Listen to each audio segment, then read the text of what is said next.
বাংলাদেশের রাজনৈতিক উত্তেজনা নতুন করে মাথাচাড়া দিয়ে উঠেছে। বিএনপির যুগ্ম মহাসচিব রুহুল কবির রিজভী জামাতে ইসলামীকে নিয়ে করা বক্তব্যকে ঘিরে শুরু হয়েছে আলোচনা ও বিতর্ক। জামাতের তীব্র প্রতিবাদ এবং এরপর বিএনপির পাল্টা জবাব দেশীয় রাজনীতিতে নতুন মাত্রা যোগ করেছে। এরা কারা, এদেরকে জনগণ জানে না। কারা পায়ের রক কাটে তাদেরকে তো জনগণ ঠিকই জানে, চেনে।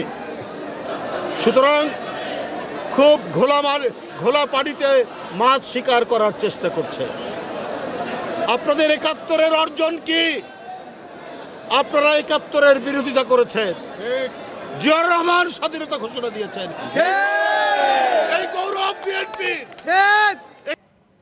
রুহুল কবির রিজভী জামাতের বিরুদ্ধে সরাসরি অভিযোগ তুলে বলেন, ৫ আগস্টের পর একটি রাজনৈতিক দলের আত্মসাৎ দেখেছে জনগণ।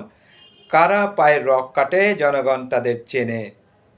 জামাত ঘোলা পানিতে মাছ শিকার করছে।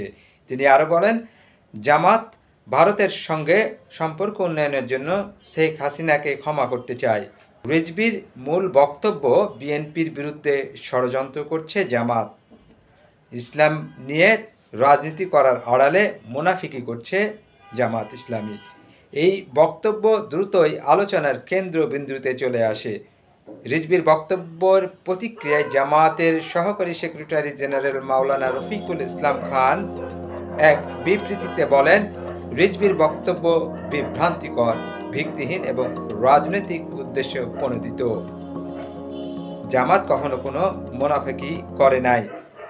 বিবৃতিতে আরও কিছু পয়েন্ট যোগ করেন, জামাতের রাজনীতি ভারতের আধিপত্যবাদ ও ফ্যাসিবাদের বিরুদ্ধে এবং বিএনপির সঙ্গে জামাতের অতীতের রাজনীতিক জোটের প্রসঙ্গ তুলে বলা হয়েছে, জামাত কখনো ঘোলা পানিতে মাছ শিকারের রাজনীতি করেনি।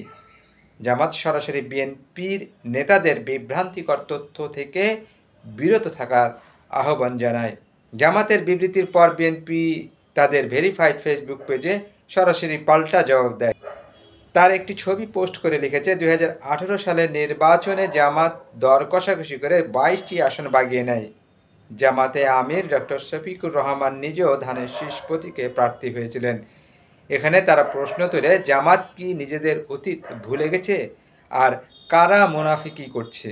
এই বিতর্কে কিছু বিষয় স্পষ্ট হয়ে উঠেছে। প্রথমত, বিএনপি ও জামাতের মধ্যকার জোট নিয়ে প্রশ্ন তৈরি হয়েছে। দ্বিতীয়ত, ৫ আগস্টের পর বাংলাদেশের রাজনৈতিক অঙ্গনে নতুন মেরুকরণের আভাস দেখা যাচ্ছে।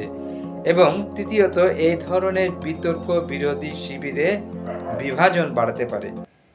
প্রশ্ন হলো, এই বিতর্ক কি কৌশলগত নাকি এটি সত্যি বিরোধী জোটের ভাঙনের ইঙ্গিত? বিএনপি জামাত টানাপোড়েন বাংলাদেশের রাজনীতিতে নতুন উত্তেজনা তৈরি করছে। এই বিতর্ক বিরোধী জোটের ঐক্যের প্রশ্ন বড় একটি চ্যালেঞ্জ। আপনারা কি মনে করেন, এই বিতর্ক বিরোধী দলের ঐক্য বিনষ্ট করবে নাকি এটি শুধুই কৌশল? ধন্যবাদ।